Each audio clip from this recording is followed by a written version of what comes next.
All right, we're going to do scripture, and then we're going to come back to this. All right.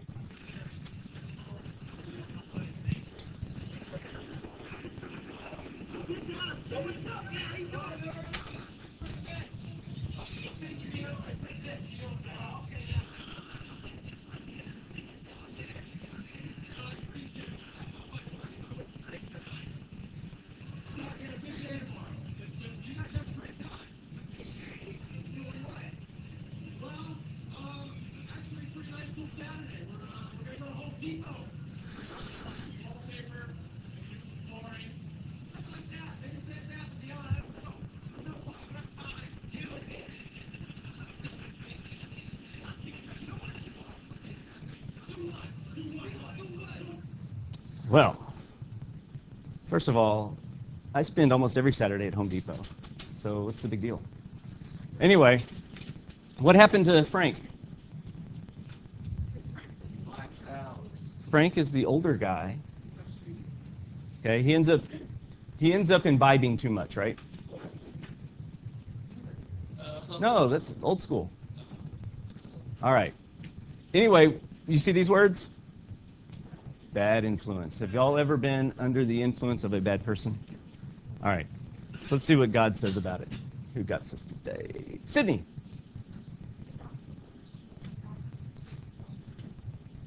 Very good. So I don't know if y'all are aware of this, but a lot of times parents say stuff like, and I'm giving an example. They might say something like, I don't want you hanging around with Z because, and so on, right? Do you guys get that? Have y'all ever heard that? Yes. Okay. The reason they tell you that is because in thousands of years of human history, it has been basically proven and accepted that we will do the same things as the people we hang around with. You say no? Courtney, what do you do that's exactly opposite of everybody you hang around with?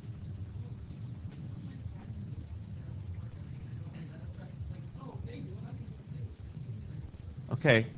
That's fine. That's an exception. But, for the most part.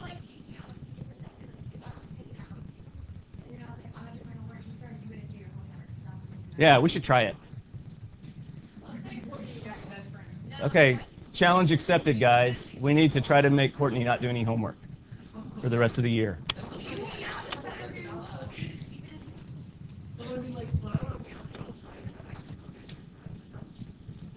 All right. That's fine, whatever. You drive the speed limit?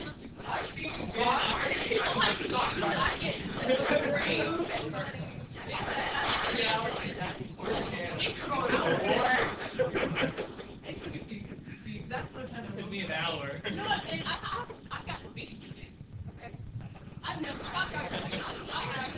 All right, timeout.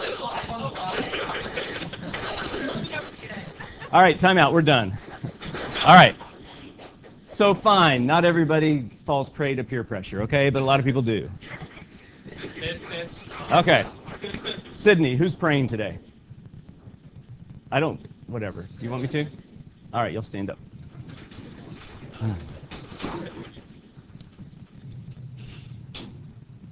Gabby, stand up straight.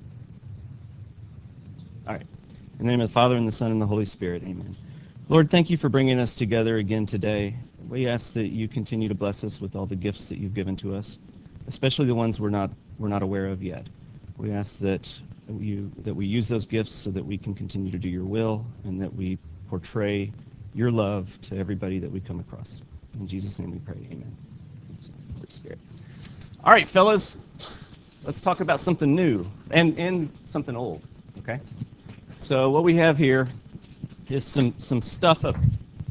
Oh boy, I got new colors and everything. Okay. We have stuff up here that's exactly what we've already done. Okay? So we're going to review some of the stuff that we did last class, especially for those that didn't get it or weren't here. But then we're going to add something new. Okay? Do you see this thing over here? Does that look new to you? Oh, good. Okay, so it was on the Pine Gulch story because they introduced you to a little bit of accounting, right? Okay, so we're gonna address how it is that banks decide what are assets and what are liabilities, and then we're gonna we're basically going to be working on this all day. Okay? But it's cool because we're going to be doing our homework as we work on it. So that reduces your homework load. All right. So instead of doing this stuff right now, let's do that later. And instead, let's just fill out these things, because this is something that I had some people come in for questions today, because they weren't completely sure on how to calculate, required reserves, total reserves, excess reserves, etc. Okay? So let's just take the numbers that were given in this paragraph and fill these out.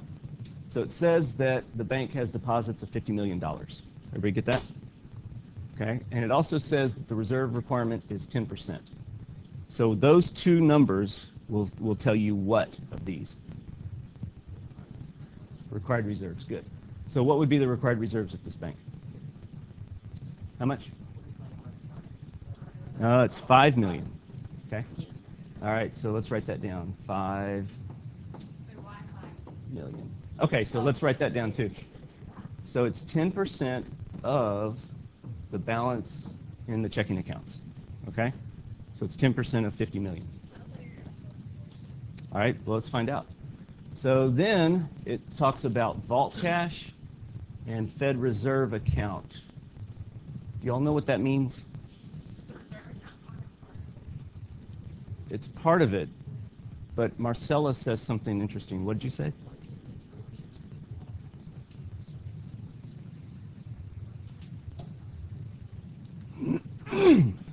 You're almost there. Yes, y'all are both there. Okay, good. Did y'all hear her? She said total reserves is 5 million. All right, let's talk about this. No, I'm gonna give her a nickel. All right, so let me just time out, okay, guys? So until you fully understand this, you're going to be looking at these numbers and you're going to think that 50 million should be its total reserves, aren't you? Okay. But what do you think happened between the time 50 million was deposited and today? It got loaned out. Shelby, you should love this class because you got it. Okay? So I'm making it rain today, guys. All right. So what Shelby said was that between the time the deposit was made and today, it all got loaned out. In fact, we could actually calculate how much has been loaned out, can't we? Yes. 37 million. So right now, they actually have loans equal to 37 million right this second. Okay? But its excess reserves, if we're calculating, is going to be what? No, they don't have 45 million. It's 8 million. Okay, so let's talk about that. So Shane asked, is the Fed reserve account always excess reserves? Not necessarily, so let's just talk about that real fast, okay? How many of y'all have money? How many of y'all keep your money in two places like I do? Okay, Gil, where do you keep your money? Some in my house. All right, good. I'm a little bit like you. I keep some in my wallet, and I keep some in the bank, okay? So this particular bank also keeps money in its wallet. Its wallet is the vault, okay? And its bank is the Fed, okay? So if we wanted to add up this bank's money, all the money they have, it's going to be what they have in the vault and what they have at the Fed. So that's why the total reserves is 13 million, okay? And so we also have this equation that we studied last time. And so once we figured out what required reserves were and what total reserves were, the difference is the excess reserves. So that's why the difference isn't, or the excess reserves isn't 45 million. It was at one time, but since 37 million got loaned out, now the excess is only 8. Okay? Let me do this. Change colors here. It's going to get a little crowded. So the total reserves is the cash money it has, right? They keep it in the vault and at the Fed. So I'm not going to put the zeros, but let's just say it's 13. And then the required reserves is the percentage of the demand deposits. So since they got 50 million at 10%, we're going to call that 5. And then this has to be 8. So the numbers have to add up to whatever they need to. Okay, the three numbers have a relationship with each other. So does it have anything to do that your required reserves are 5,000, that within the vault cash is, or the vault cash is 5 million? Yeah, that's a coincidence. The fact that the vault and the required reserves are both 5 million, that's just coincidental. They could have had 4 million in the vault and 9 million at the Fed. None of that matters. Okay? So then let's talk about the new loans this bank could make. So if I went there today, how much money could I get from the bank? 8 million. Okay? So they could make new loans in the amount of 8 million right now. Because they're allowed to loan their excess reserves. They cannot loan their required reserves. So that's why it's 8 million. Well, they can do the vault, but again, the vault doesn't matter what's in there. It's the total reserves they have. Of those total reserves, they're allowed to loan out the excess part. So the excess reserves is 8, therefore they can loan 8. And then, if they did that, and then the entire banking system also maximized all its loans, and then nobody kept cash, then potentially the money supply could grow by an additional 8 times 10, right? 80 million. Okay? Gil. All right, let's talk about that. Let's change color. So PMC is equal to the money multiplier times the excess reserves. Okay? So the money multiplier is going to be 1 divided by 0.1 because we're dealing with the reserve requirement percent. Okay? And then the excess reserves were 8, so 10 times 8 is 80. Is that cool? All right, even if it's not good for you yet, we're going to do this multiple times today. So we're going to incorporate the money creation stuff and the balance sheets to help us out today. Okay? So y'all ready to roll? All right. Whoa. So next thing, Jonathan, can you see? Because I like standing on the right, but I can move over periodically. I can walk back and forth. So what are we doing today? You're going to understand how monetary policy affects banks' ability to make loans. Okay, so we're continuing that theme. And then we're also going to create balance sheets for banks so we can understand how banks treat their cash and how the reserves are related to the cash and then the loans and all that stuff. Okay. So let's see. We are going to take a little quiz today, but we're reviewing it before we do it. The homework is this, 5.3c balance sheets. But seriously, if you take good notes today, we're actually completing the homework in class. Okay? All right? But then you got a second homework. And the second one is just kind of an overview. It's actually a very generalized overview of monetary policy. So I would suspect that everybody can get a good grade on that because it's not very difficult. But then as part of the 5-4 review of monetary policy, there's a file to download, and it is a very good representation of what your major quiz looks like. So you would get like pre-knowledge of what you're expected to know on the major quiz. Okay? So graphs, everything. Any questions? All right, so can I go back? 8 million? Okay. So next class, we got a major quiz. When we come back from Thanksgiving, we get a test. Right after? Yeah.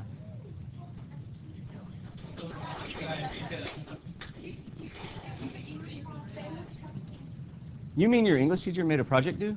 Yes. Oh, I wouldn't do that. I'm just giving you a test. Oh my gosh, so you should be mad at your English teacher, huh? All right. At least I'm not doing that. Whew. All right. So, like I told you, we're going to do more reviewing, okay? Part of your homework had this data. Do y'all remember this? And this data was used for like 4 or 5 questions, I think. It was used for a lot of questions. All right. So let's go through that real quick. For example, let's just fill out the relationships that I want y'all to know. Okay, total reserves is always equal to required reserves plus excess reserves, right? Okay. So at this point, we need to understand what total reserves means. Okay. Marcella told us, sort of, that total reserves is the total amount of cash the bank has. Okay. And remember, just like us, they keep their cash in 2 locations. So these deposits are not the total reserves. They could be, but they don't have to be. And usually they're not. Okay? So the total reserves is going to end up being the Fed account and the vault cash. So does that add up to $6 million? Okay.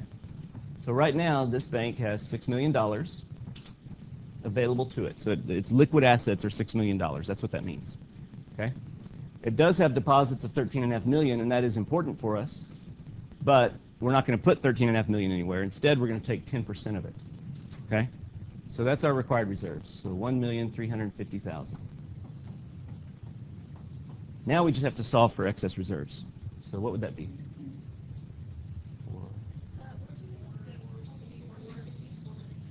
All right, let me fill this in, and then I'll answer Gabby's question. It's total reserve account and the vault. Okay? Is that good? Notice something. The total reserves that exist today, plus the loans that it has right now, will add up to the total deposits, right? Okay, so that just tells you that they took those deposits and they loaned them to people, because that's how banks make money, right? Not how they create money, but how they earn profit. All right, so we've covered this one. Then, so you had several questions. You had like, what's the bank's total reserves? What's its required reserves? What are its excess reserves? So we answered those. Then it might have had a question like this. How much can it make in new loans today? What would it be? Yeah. 4650000. Okay, that's what it's allowed to loan out right now. Okay? Mm-hmm. Yeah, these are always the same number. Okay? All right, then a question might have asked you something like, by how much could the banking system increase the money supply? Okay? By how much could the banking system increase the money supply? What that's asking is how much money could be created, right? So it's talking about PMC, which is that. Okay? Kelly.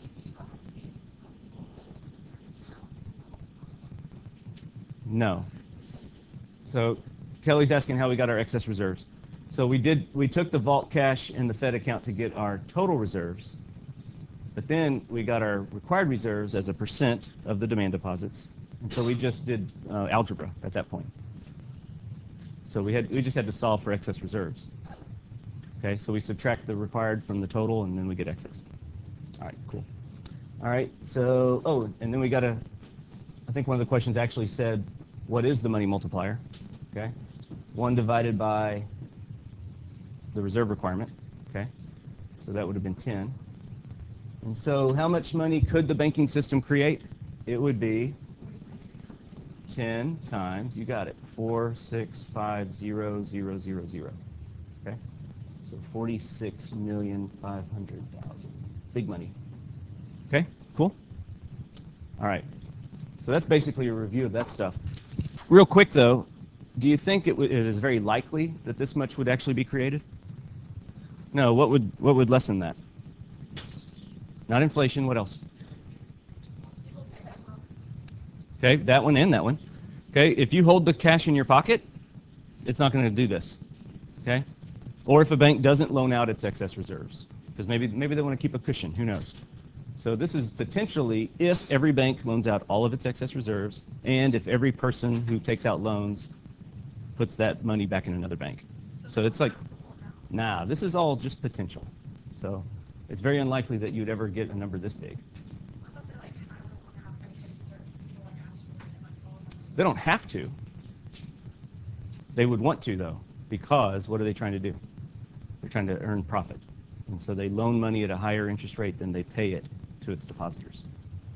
So it's very likely they would want to. I'm just saying it doesn't necessarily have to happen. The new stuff is this, okay?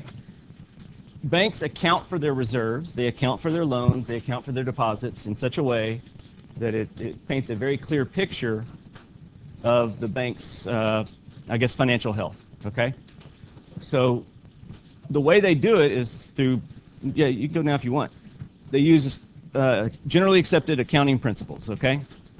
And in those principles, assets always have to equal liabilities, okay? So what are assets? You got it. So these are things that are owned by the bank. Liabilities? What is owed, okay? So the only difference between the two is an N. So that's important. You don't like that? No, you're not. Okay, so the cash a bank is holding, they actually own, okay? It might belong to somebody else, but the way they account for that is they show that they actually owe the depositors, okay? So they're holding cash of $100,000 in this example, right there, and they owe that cash to its depositors. So far, so good? So just like in our Pine Gulch story, when the guy taught you a little bit about accounting, he said that both sides have to equal, right? They always have to equal. And every time there's one entry, there's going to be an offsetting entry. Doesn't have to be on the different side. You could have two entries on the same side as long as they offset each other. Okay? So what if assets don't equal liabilities? Then there's something wrong. Somebody messed up. Maybe they did it on purpose. The point is that the law says assets have to equal liabilities. And in the accounting world, if your assets don't equal accountabilities, then your assets in jail. And that's very important to note. Okay? There's a lot of federal prisons where white-collar criminals are sitting. Okay? So that's important. Let's roll. So I'm going to show you how a bank is formed. Okay? This process that I'm going to go through is really just illustrative. It's not something you have to, totally memorize and all that stuff. I'm just going to show you how a bank accounts for assets and liabilities. Okay? So the first thing that happens is, y'all know Michael Scott? Okay. Yeah, when Michael Scott was a child, he was never allowed to be the banker when he played Monopoly. I don't know if y'all knew that. Okay. So when he grew up, he decided he wanted to have a bank. So he decided to start a bank. So he took $250,000 cash from his retirement account, and he decided he'd start a bank. So the new bank has to do accounting. Okay, so Oscar helps him out, and he does the accounting. Go back. It's $250,000. Okay. So here's what happens. All right. The bank accounts for the cash right here as an asset. Okay, because if they're holding it, they own it. But at the same time, they owe their founder $250,000. So if Michael decides to sell the bank, that's basically his capital investment. Okay, so the bank would have to give him back the money. Everybody got it? All right, cool. So the next transaction, in order to have a bank, you need a building, a safe or a vault, and a calculator. Agreed? So he's going to buy a building, a safe, and a calculator for $240,000. How do we account for that? Okay, so we're going to take 240 out of the cash, right? Then what? That's the confusing part. What do we do then? That's where you tripped. Okay, so that's good that you tripped because now you're not going to trip again. So basically, if Michael buys the building and all that stuff for $240,000, the bank doesn't owe him less money. Okay, so that's why the liabilities can't change. So instead, we make the offsetting entry right here on the asset side. Okay, so we do deduct $240,000 from cash, but now the bank owns the property, right? So those are assets. Does that make sense, Ben? Yeah. So good? All right, so both sides still balance, right? Because that's the key. They always have to balance. Wait.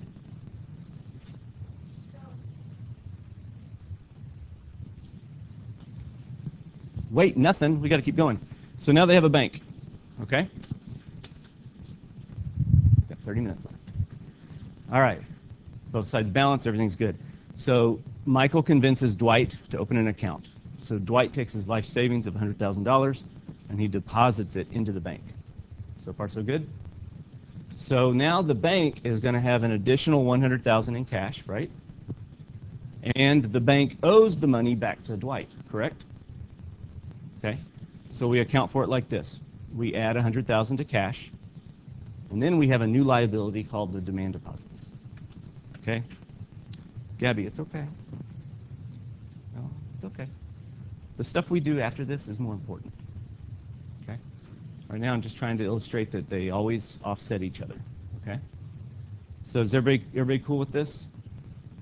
We have an extra $100,000 in cash, and now we owe the $100,000 back to Dwight. So that's our demand deposits. Okay? So basically what happened is right there. Next, both sides equal, everything's cool. Okay? Then Dwight writes a check.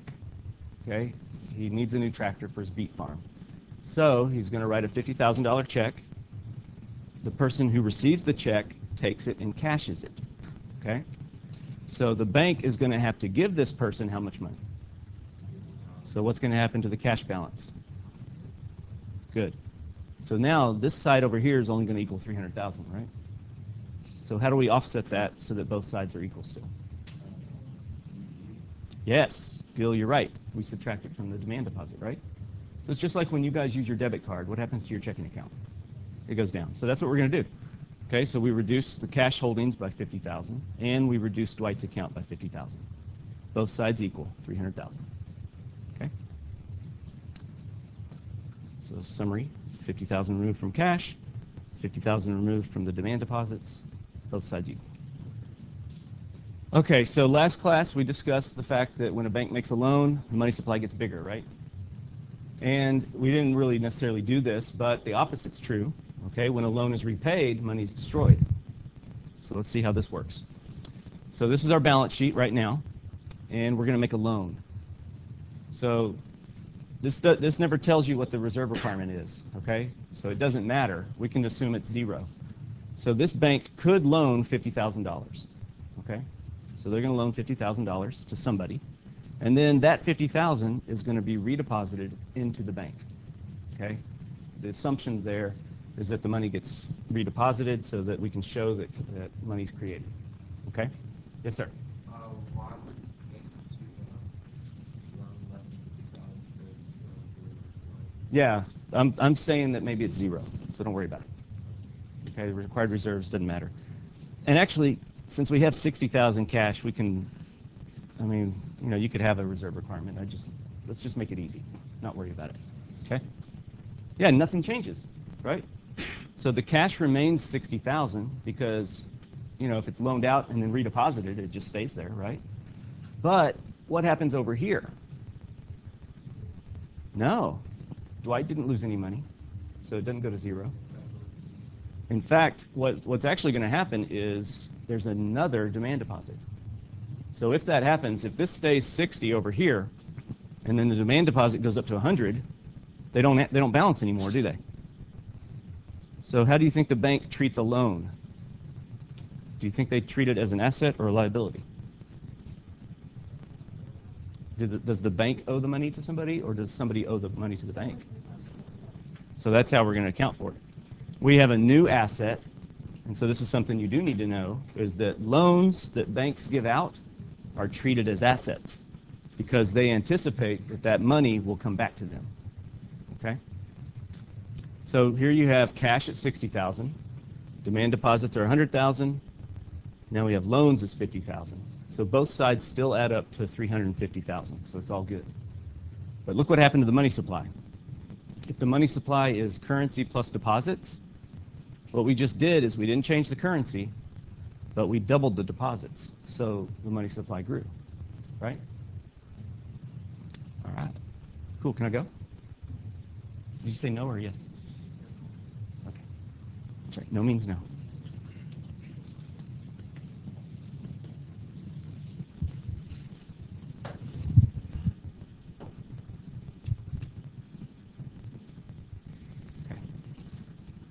So when the loan is paid back, loans drop to zero. You just have one big one that you could just write on if you wanted to. And demand deposits drop to 50. So when the loan is repaid, money supply gets smaller. Okay? This isn't necessarily lame. This could actually fit into the BL Live joke of the day. It'd actually be good. Okay, so what happens if a turtle doesn't keep up with his mortgage payments? Yeah, he's got to give up his shell. See? He lost his house. This is what happened beforehand, and then this is the after. So he's like a little naked. All right. I'm going to skip this, and we're going to move on to the other stuff, because the other stuff is actually where this will make more sense. Okay? The other was just like a primer, just to get you kind of into it.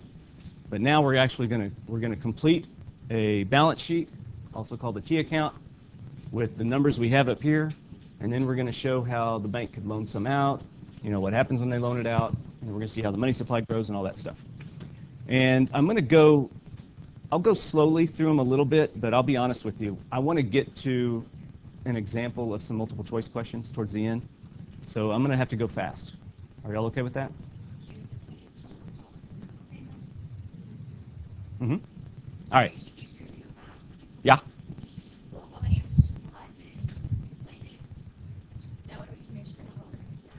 Oh, I'm going to write the answers. So I'll write them as I explain them, but you'll have time. I'm just saying if you don't kind of know where something came from, I'll try to answer that later, but for now I just want to get through this. Okay? So it says here the Walden Community Bank has a reserve requirement of 10% on its deposits. It has calculated the following numbers as of the end of business today. So it has total deposits of $13.5 million, a reserve account at the Fed of $3.75 million, vault cash $2.25 million, loans of $7.5 million. This is kind of like what we did a while ago, right? Okay. Yes, ma'am. Those numbers are calculated like without 10% already, right? It's just lumping all the cash into one pile, and so we don't worry about the 10% yet. Okay? We'll do that, though. So let's fill out the balance sheet. Let's see where all these numbers go. Okay? So if they have $13.5 million in deposits, where does that go? Okay? Liabilities is what it is. Now, let's say they actually receive $13.5 million cash dollars as a deposit. Then it goes on both sides. But when you see just deposits, we put that as a liability. Okay? So $13.5 million. And we're going to do this several times, so this will be like second nature to you by the time we're done. Okay? So it has deposits. That's what it owes its customers. That's why it's a liability. Okay? Then it's got cash money in two locations. It's got it at the Fed and in the vault. So those are assets. So we put those over here. So we have cash in the vault of $2.25 million. And they've got the same. They got more cash, but they keep it at the Fed, $3.75 million. Cool? All right. And then a little while ago we talked about loans. Where does the loan go on the balance sheet?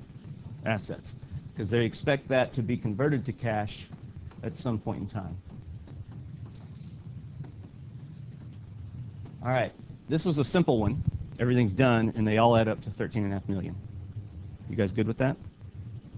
So then looking at this, okay, because this paragraph up here, we could get rid of that. It doesn't matter anymore because all our numbers are here. Except we need to note the reserve requirement is 10%. Okay? Yeah, that's what we're going to do now. Okay? So since its deposits are $13.5 million and the reserve requirement is 10%, then its required reserves are 10% of its deposits. Okay? So that's the money they're not allowed to touch. Okay? That's how the Fed controls the money supply. They say you can't touch that amount, but you can loan the rest. Okay? Its total reserves, another way of saying that is all cash. Okay? So all the cash that it owns is its total reserves. That's why it's not always this. Okay? Not. All right? It could be, but it's not. Because all the cash it has in the vault and at the Fed. So that's why the total reserves were this from before. Okay? And that means its excess reserves is the difference between these. So 4650,000. Okay? Wait, so the total reserves, you don't keep the total deposit No. at all? Let's pretend that these numbers here are all from today. Okay? But maybe about a week ago, go ahead. Okay? About a week ago, the required reserves were still 1.35 million, but the total reserves could have been 13.5 million. Okay? Which means at one point in time, their excess reserves would have been that difference. But since about a week ago, they've loaned out 7.5 million of those reserves. So that's why they're not there anymore. Okay? So the deposits do not have to be the reserves. Okay? They don't have to be. They could be, but they don't have to be. All right? Were the total reserves that I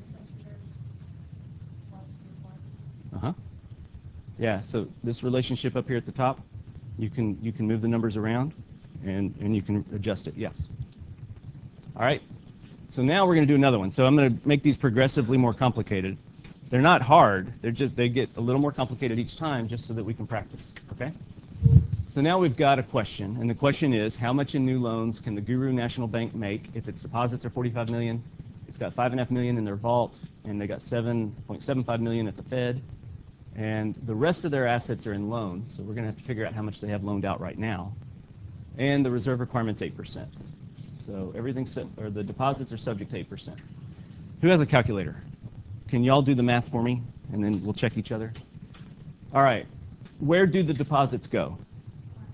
Liability. See, I told you this would become second nature.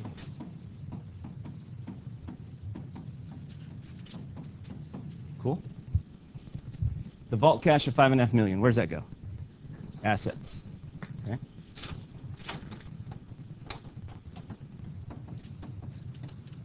Gil, that does look like a 6, doesn't it?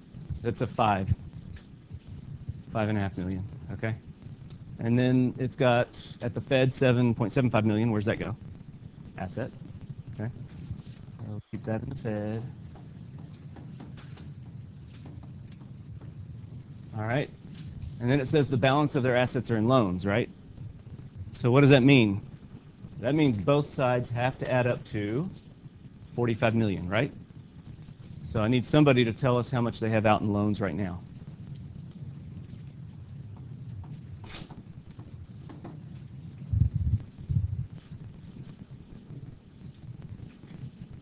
Is it even, 36 million? If you took 45 and subtracted these two? Oh, that's not it then? That sounds right. Okay, Shelby, tell Sydney how you got that.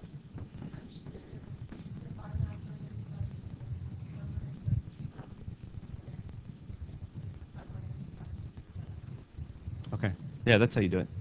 So we just need to make sure both sides equal, okay? So we're good now, all right? Now let's fill out these things, okay? The required reserves are going to be what value?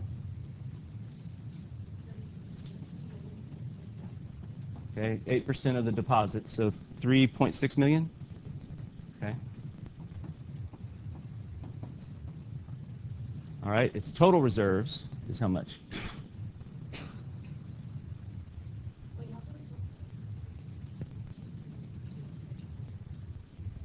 Okay, 13,250.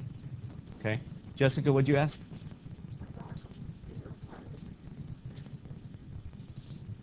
It's 3,600,000.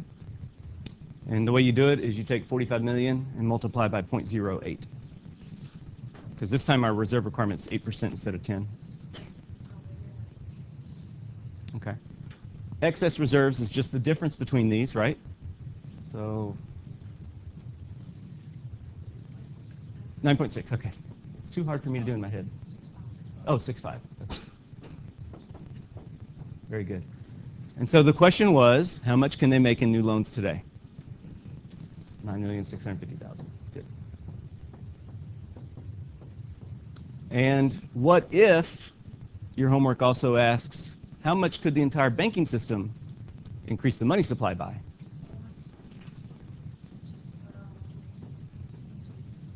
So it would be 1 divided by 0.08 times this. And it's probably a very big number. What was it? 625? So potentially the whole banking system could increase the money supply by that amount. Okay? A question like this we wouldn't ask about total money supply because we started out with reserves already. It's too hard. We wouldn't do that. Okay? Y'all good with this? All right. Let's make it even more complicated. All right? So this time we have a bank that made a loan that was more than it was allowed to do. Okay? How many of y'all have ever accidentally spent more money than you have in your account? Has anybody ever done that? I'm the only one? Oh, yeah, that one. Okay. Okay, MKS, but like my account, if I go over, If I spend more money than I actually have in my account, my bank will cover it. Okay? But then I got to pay them. Okay? So that's what happened here. This bank is going to loan out more than they're allowed to do. Yeah, we don't do it very much, but sometimes it happens. Well, I think you have to spend over $25. Yeah. Then they charge you? It's all different. If not, it's just All right, let's fill out this T-chart real quick so we can move on. This time our reserve requirement's 12%. Okay, they've got deposits, $27.5 million. Where do they go? Liabilities. Okay. All right, cool. They've got $2.5 million in the vault.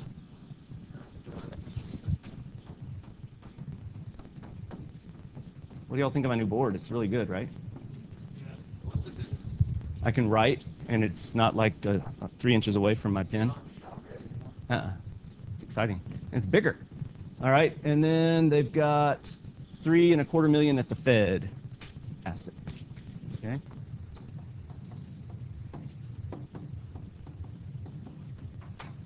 All right, cool. Let's see. That's it. Oh, and they made this loan, but we're not. See, it hasn't cleared yet. That means it's not on the balance sheet yet. Okay. How much do they have out in loans right now? Hello. Did you just want to see the new piece of equipment? Yeah, it's nice, right?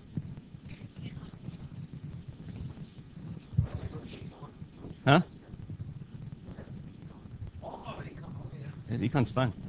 We're doing accounting right now. All right, I need somebody to tell me how much the loans are right now.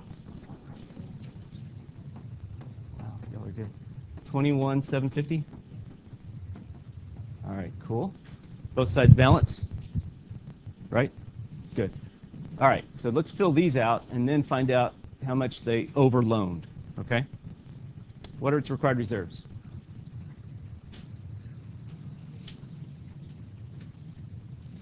Come on, I don't have a calculator. 3.3? Okay. So that should be 12% of its deposits, right? Okay, very good. Total reserves, it's just the cash it has plus the Fed, so 5,750. Okay, very nice. All right. And what are its excess reserves?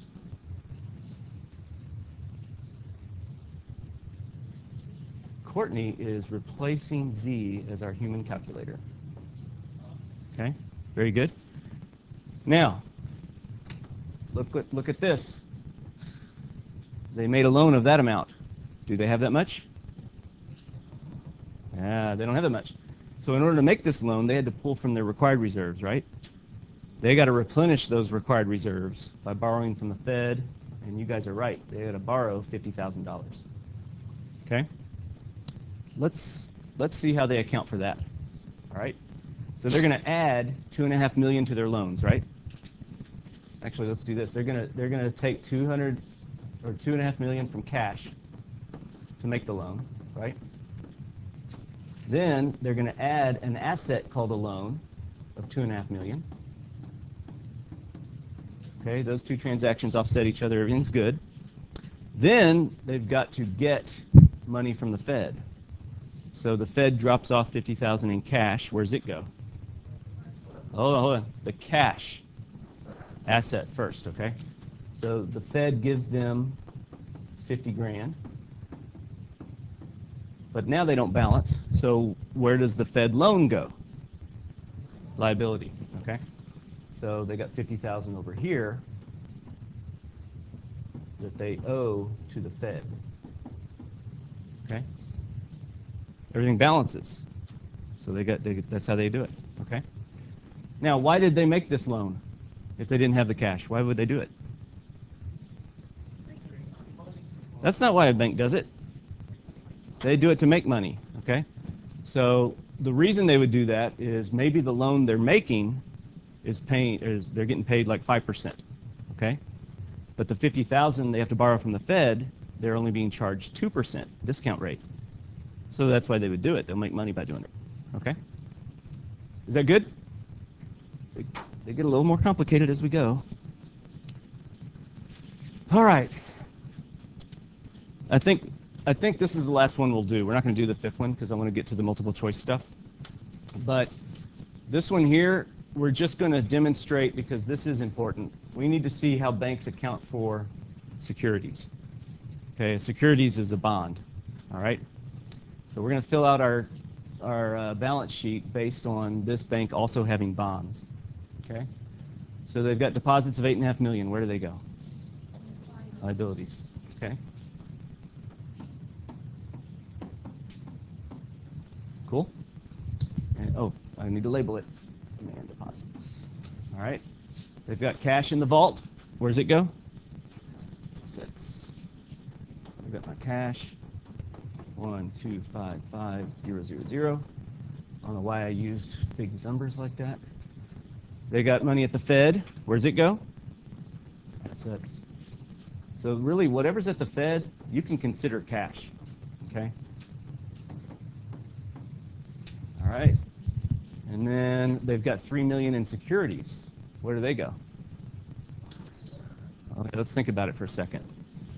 Gil, it is assets, but are you saying that because I stuttered when she said it was liabilities, or how do you know?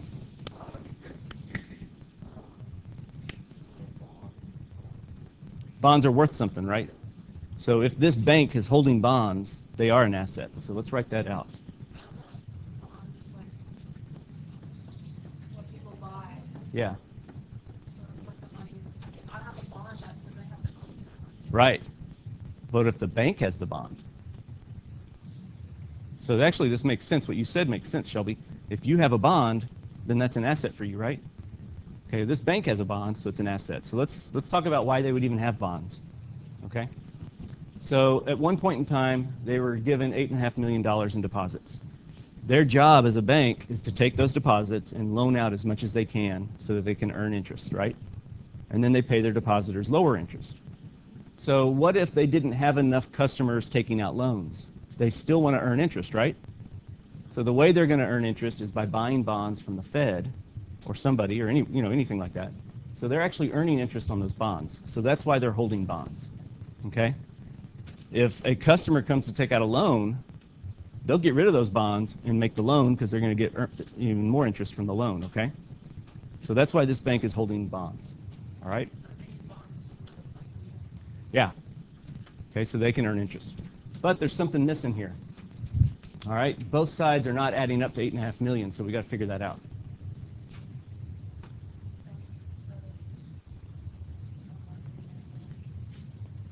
No. They made loans at some point. How much have they made in loans? Hurry! I only have 6 minutes.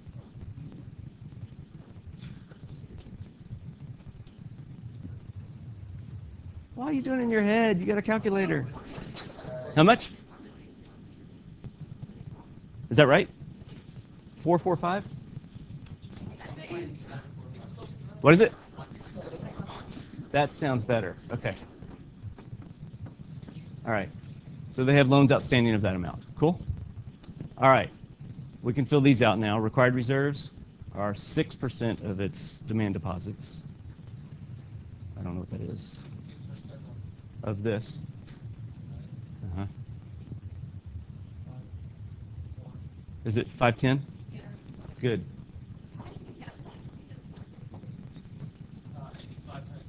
He's cheating. He's calculating in his head. Yeah. So this is right, 510? Okay. Total reserves. Okay, the bonds are not liquid cash, so they're not part of the reserves. Just the 3755. Is that, yeah, 3755. Okay. Excess reserves are the difference here. So what is that?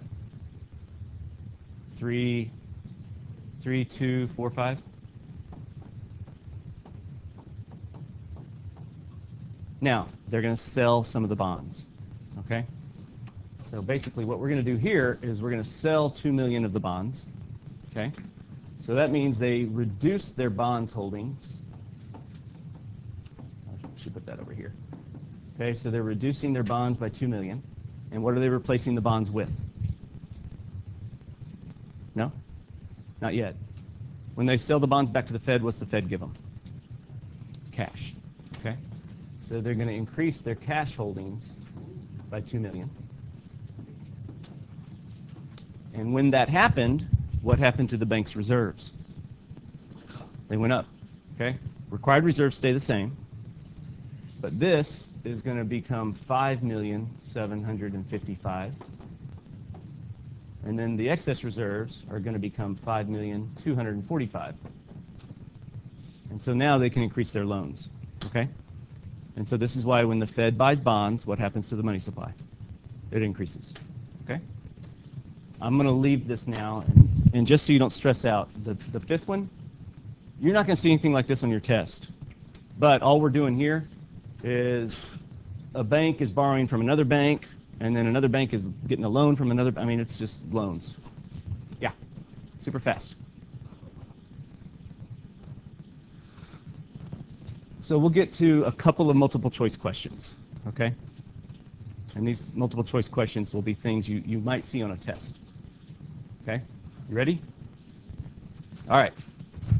And we really don't have much time here, so I guess I could just give you the answers. If you have the notes in front of you, you can just write down the answers, and then you can try to figure out why they are what they are. Okay. Expansionary monetary policy will lead to what? Lower or higher interest rates? Hold it. Expansionary monetary policy increases the money supply, so lower interest rates. So it's going to end up being A or B, okay? More investment. Good job, Shelby. Okay? Which of the following will most likely occur in an economy if more money is demanded than is supplied? Okay? So whenever we have more demanded than what is supplied, what has to happen to the price in order to remove a shortage? They have to increase. Okay, good. It's not too bad. Yeah, the price of money is interest rates. I want to spend the rest of the class just looking at AP questions. Okay? So these are AP test questions from released exams over the last several years. Okay? Fez? Yes. All right. So let's look at, I don't know, let's just answer these. What do y'all think? Can y'all answer these? So when it says Keynesian model, all that means is we're using policy to just change aggregate demand, and that's it. That's all it means, okay? If we use a classical model, that means we're not using any kind of policy. We're just letting the economy fix itself. So let's start with Grant. In the Keynesian model, an expansionary monetary policy will lead to what?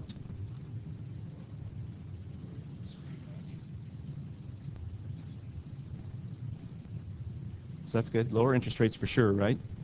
Okay. Let's look at that. Well, okay, we'll do that first. Okay? I'm not putting all the labels. But expansionary monetary policy means they're going to make the money supply bigger. That's why interest rates get smaller. Okay? So that part's right. More investment. Okay? So Grant originally said lower prices, right? It won't lead to lower prices. It's going to actually lead to higher prices. Okay? Because the aggregate demand curve will shift to the right, creating a new equilibrium at a higher price level. Good job, Grant. You deserve a nickel. Yes?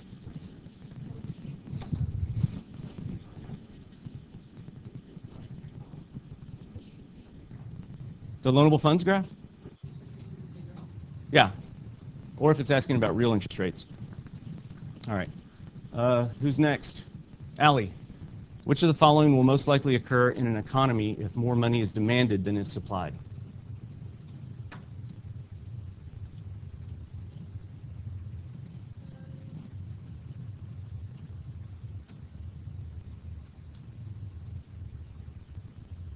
This one's a little bit tricky.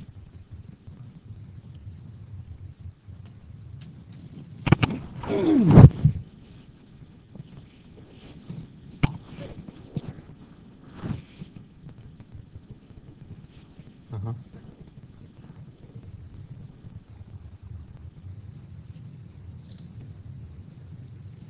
It's confusing.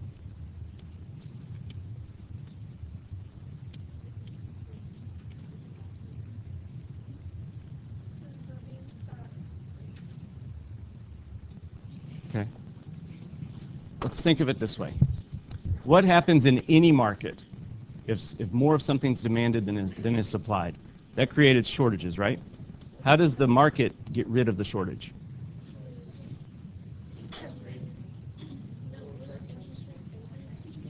Bing, bing, bing. Yeah. So guys, if there's greater demand than supply, that means the prices aren't high enough. Okay? To alleviate the shortage, prices have to go up. The price of money is the interest rate, so interest rates will increase.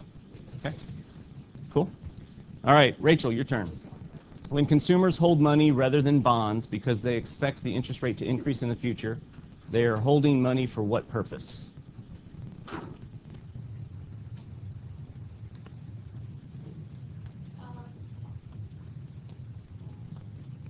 By the way, while she's thinking, this is another example of using different words that you have to learn to apply to the definition we used for this.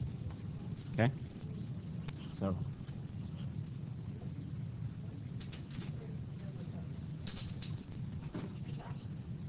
all right. Transaction demand is the money we need for our everyday purchases, right? So this isn't that. So now use the other one.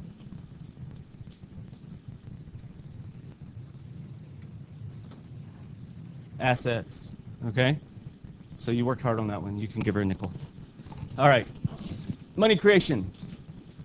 If on receiving a checking deposit of $300, a bank's excess reserves increased by $250, the reserve requirement must be what, Emily? 15%. Good job. Pass that back. All right. So if the ER is 255, that means the required reserves was 45, right? So $45 is 15% of 300. So the $300 deposit, if you set aside 15%, it's 45 bucks. Okay? Nice. Hannah, the money creating ability of the banking system will be less than the maximum amount indicated by the money multiplier when?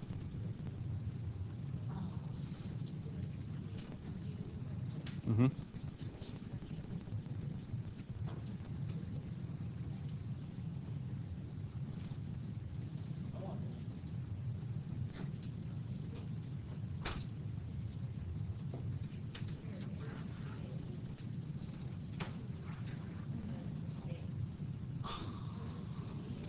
It was C. You had it. So remember, PMC it's only that big if banks loan out all the money and then people don't hold it as cash but also redeposit it in other banks. That's right. So you got to hold. If you hold it, it's not going to be as big. All right, cool. Addison. Reserve requirement's 20%. If a bank initially has no excess reserves and $10,000 cash is deposited in the bank, the maximum amount by which this bank may increase its loans is what?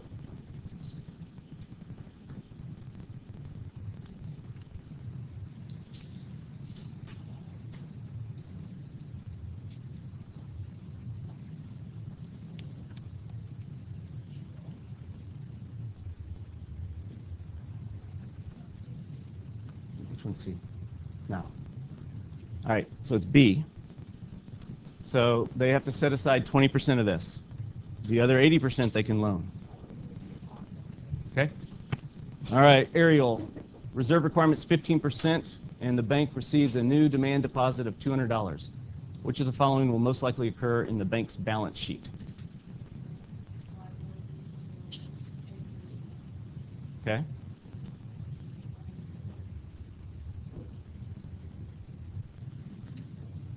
Which one? B. Nice. We already skipped you. You were in the restroom. Well, let me ask Corbin. Corbin, do you mind if he goes? Okay, go ahead. The Federal Reserve can increase the money supply by doing what? All right. Talk about easy money. All right, Corbin. An increase in the money supply is most likely to have which of the following short-run effects on real interest rates and real output?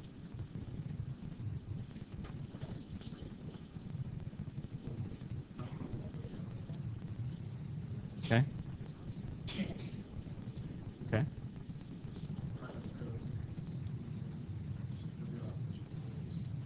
Okay. This is short term, okay? In the long run, you'll end up with higher prices, but the same output. Okay? Very nice. All right, Christine, under which of the following conditions would a restrictive or contractionary monetary policy be most appropriate?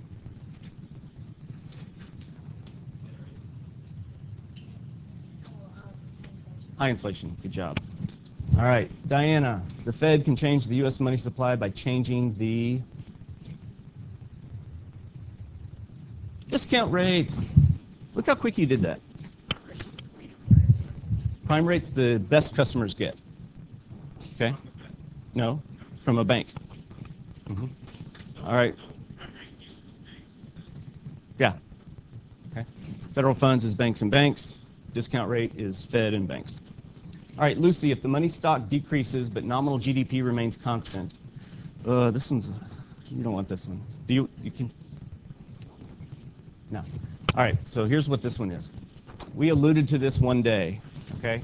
I don't think I put this on your test, but we said money supply times the velocity of money equals nominal GDP. That's what P and Q are, okay? So if money stock decreases, but nominal GDP remains constant, in order to make that happen, this would have to increase. Okay? So, yeah, I'm going to give you another one, because that was a bad one.